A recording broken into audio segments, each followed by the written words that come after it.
السلام عليكم أخواتي في الله، واش راكم؟ إن شاء الله كامل تكونوا بخير وبصحة جيدة إن شاء الله. اليوم يا البنات راه معانا لا كولور طلبتوها مني بكثرة، قلتوا لي حياة شوفي لنا ميلونج يغطي لنا الشيب ويمد لنا لا كولور إكلير ويوحد لنا لون الشعر.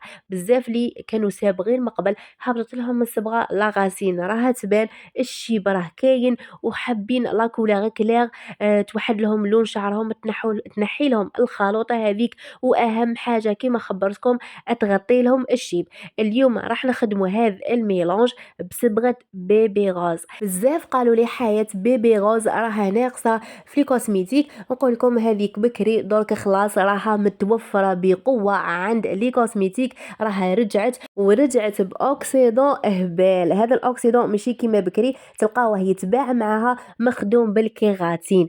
الشعره يمد لها واحد لابغيونس، يحافظ لها على النعومه تاعها، ما يخليش كامل الصبغه تاثر عليها. راح تجربوه وتعرفوا وتشوفوا النتيجه اللي راني نحكي لكم عليها.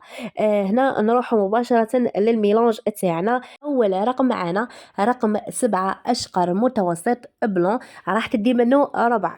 الرقم الثاني راح تدي رقم 9 أشقر فاتح جدا، راح تدي منه علبة كاملة.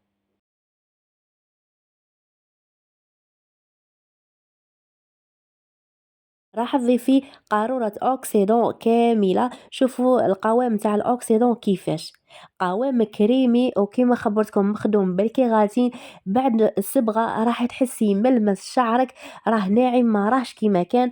من بعد تخلطي الميلانج تاعك مليح مليح، ولو انه صبغة بيبي غوز ما تحتاج خلط جيد، بالخوف راح تتحصلي على قوام كريمي كيما راكي تشوفي.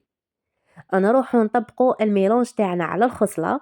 ملاحظة مهمة البنات ديما نذكرها لكم في الفيديوهات، كي تجي رايحة تحطي الصبغة في شعرك خلي في الجذور 2 سنتيم ما تحطيش فيهم الصبغة، وحطي الصبغة تاعك في كامل الشعر. كي تبقى لك ربع ساعة ورايحة تغسلي شعرك حطي الصبغة تاعك في الجذور. تحطيها في الجذور ماشي تحطيها وتروحي وتخليها، تبقاي تراقبي فيها كي تشوفي اللون راه خرج راه موحد مع باقي الشعر تغسليها.